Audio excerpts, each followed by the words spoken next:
Omaha, and welcome back to Keep Moving Forward, a table talk for the City of Omaha Human Rights and Relations Department. I'm Lori O'Brien.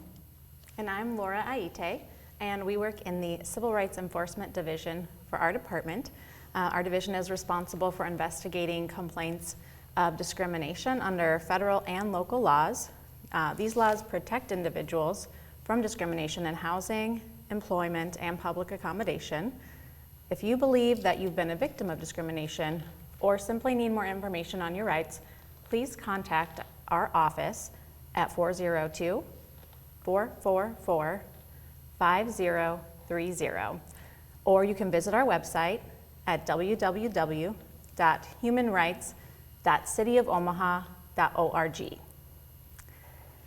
Thank you also for joining us last week as we heard from our special guest, LaVon Stennis-Williams of Mama's Attic.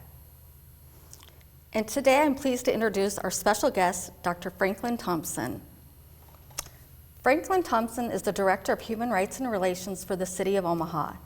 He is responsible for leading the department that enforces the city's civil rights laws and oversees the economic equity and inclusion and small emerging businesses programs. He is actively engaged on many community boards, committees, and youth empowerment programs. Prior to being appointed Director, Thompson served as a 4-time elected representative for the Omaha City Council from 2001 to 2017. Dr. Thompson has also served as an educator for over 43 years, currently as an associate professor in the College of Education and Health Sciences at the University of Nebraska, Omaha. His academic areas of expertise are race relations, multicultural education, urban education, at-risk youth, and counseling.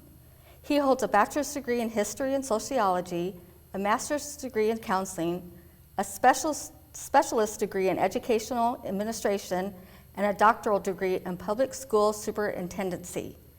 Lastly, but not least, he is also an accomplished composer of original music that exudes a strong socio-political and human relations message.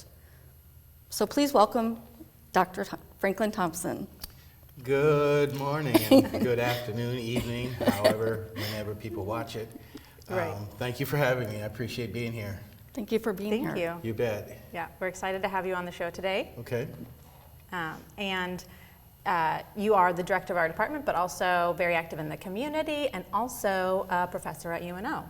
Yes, I am. Yes. I've been an educator for 43 years, a long time. Yeah. Yes. That's great. Yeah. Today, we were wondering if you could talk to us about the Omaha Community Council for Racial Justice and Reconciliation. Yes, it is a group that was formed back in 2018, and about September of 2018, and it brought together various individuals from the community. In particular, it's the NAACP, who's the chair, the president is the chair, OPS, Black Lives Matter, Black Votes Matter, Creighton Kingfisher Institute, Great Plains Black History Museum, UNO Black Studies, Urban League, Women's Fund, and several other institutions. And what it was, we were brought together by the Equal Justice Initiative. The Equal Justice Initiative is out of Montgomery, Alabama, and you may know them the most. If you were to type that into the web search, you would see this thing that they have. It's called the National Lynching Museum, and what they have is a display of every county of every state that has had a lynching. And when you go to the Nebraska section, you'll see 5 different memorial, kind of not statues, but canisters. Mm-hmm. And 2 of those canisters belong to Will Brown and George Smith. George Smith was lynched at the courthouse in 1893. And then Will Brown was lynched again at the courthouse in 1919. And so what they do is commemorate. We don't celebrate, but we commemorate that, so that history doesn't repeat itself, but also so that students, young and old, will kind of know their history. The way that you don't repeat history is by learning history and then learning from history. So originally that was the connection. We were interested in being able to gain from them copies of those canisters to bring up to Omaha, and then place them in whatever museum or historical place that we felt. And then there'll also be a marker that I'll talk about a little bit later on, because we're going to be installing that later this year.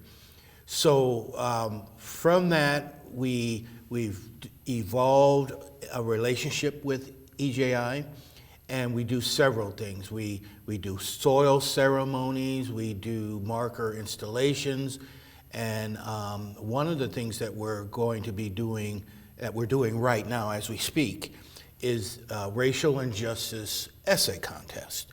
And so there's all kinds of things we can talk about. I'll go ahead and let you direct me a little bit here, because I'm talking a lot. No problem. Yeah, you're full of information, so Right. we love to hear from you. So you mentioned the essay contest. Yes. Right, and so we're going to go ahead and watch a video clip about that contest.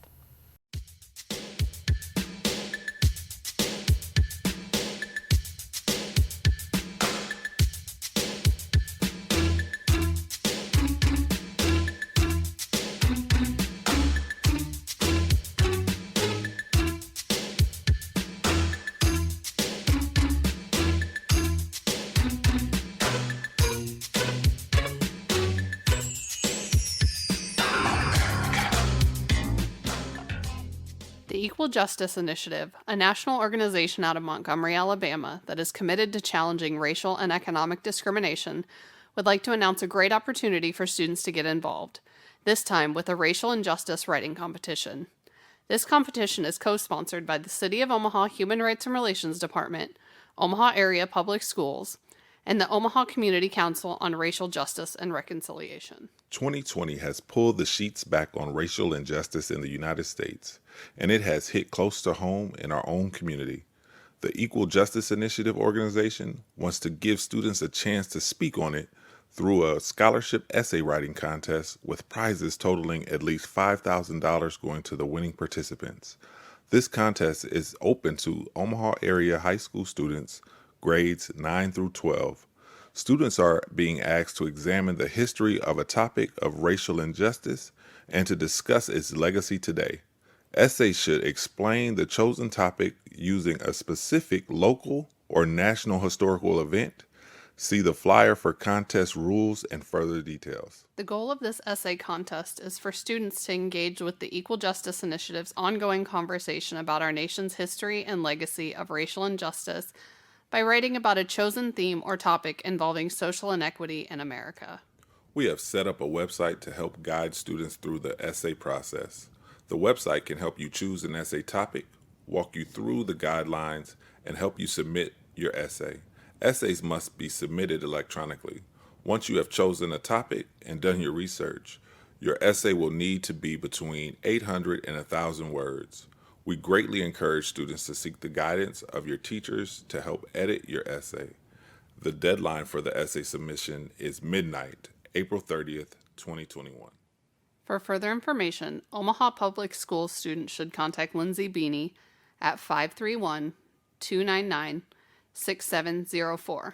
Non-Omaha Public Schools students should contact Franklin Thompson at 402-444-5049. Don't let this opportunity pass you by. This is a great opportunity for you to have your voice heard and earn some scholarship money in the process.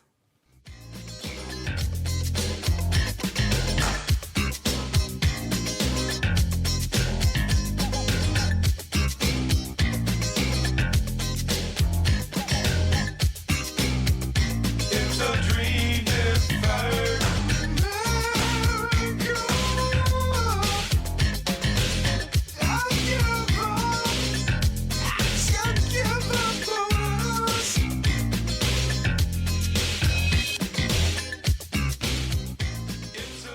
So Dr. T, about the essay contest, could you tell us a little more about some topics that students could Yes, it has to do, we want students to do it with racial injustice, racial violence. So locally, we have the Will Brown lynching, we have the George Smith lynching, but that's not all. Locally, James Scurlock last summer in 2020, a lot of people feel that that was a kind of a modern day lynching. And then back in 1969, we have Vivian Strong, which was, she was shot in the back of the head by a policeman. Kids were playing records in an abandoned apartment building, and the police came, they fled. He pulls out a gun, this particular officer shoots her in the back of the head. That incident is what touched off the 1969 riots in North Omaha. So that's an issue. There are other issues that you could do locally, Ed Poindexter and Mr. Rice. So many. And then I mentioned that there's 5 lynchings that were in Nebraska, so there are 3 others in other counties of Nebraska. Then there's national events, you know. Obviously, you know, the death of some of our leaders, Malcolm X, Martin Luther King, but things such as what we called Black Wall Street in Tulsa, and how a whole group of people were run out of town because of economic jealousies. So it could be anything. It could be Emmett Till from Mississippi. Actually, he was from Detroit visiting Mississippi. Any story line that highlights what's wrong with race relations. We're asking students to talk about those things, and not only talk about the injustice, but talk about how can we overcome and cure and make sure that we don't repeat our mistakes, and what we need to do to live together as one society. I have something else to say. The contest is right now. Right. And you can, if you're with OPS, you want to contact Lindsay Beanie, and at the end we'll show a flyer with some numbers, and then if you're non-OPS, then you contact me, and then again those contact numbers will be on our flyer that we post.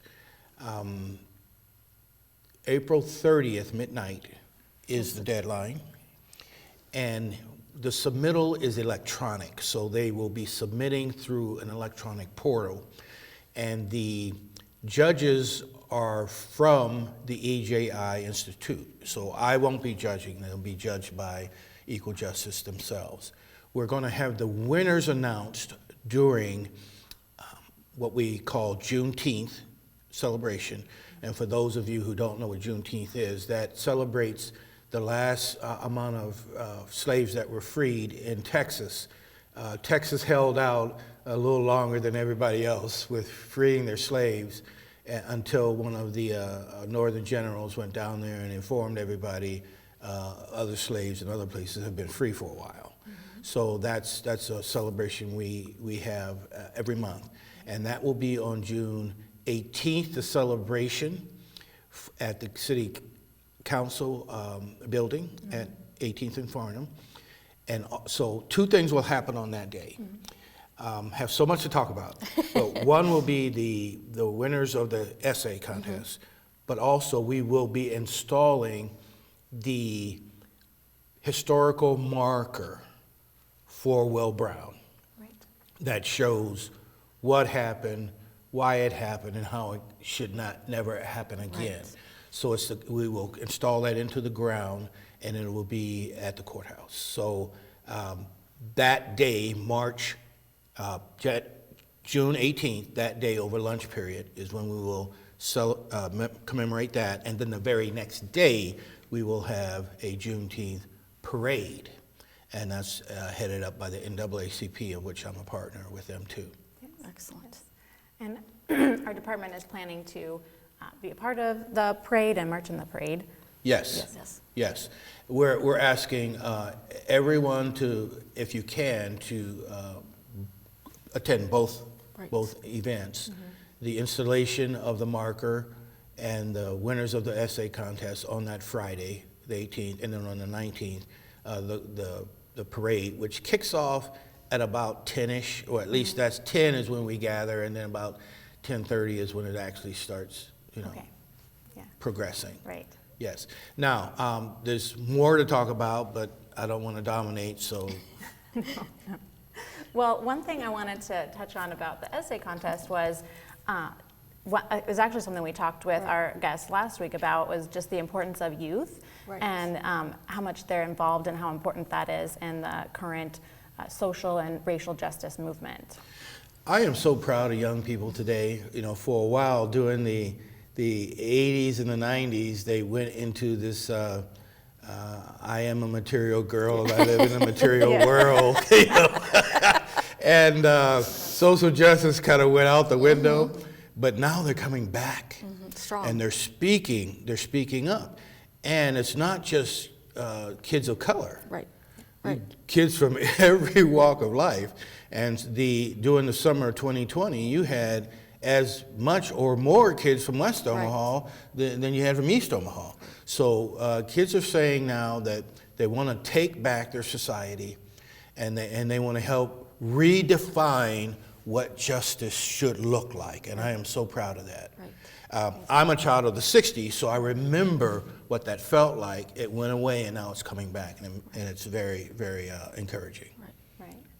Now, is there any help that the students can get in the writing of the essay contest? Yes, we're hoping that all of the social studies and English teachers within the school building, and these are, and I need to mention that for right now, the contest is for public schools only. Okay. We haven't opened it up to private schools. Maybe in the future we can. But we're asking all of the public schools to engage their history, social studies, and English teachers in helping to draft it, because it's on a point basis, and so you get points deducted if it's not, constructed Sure. with the right kind of language Right. and sentence structure. Sure. Yes. Wonderful. That's great.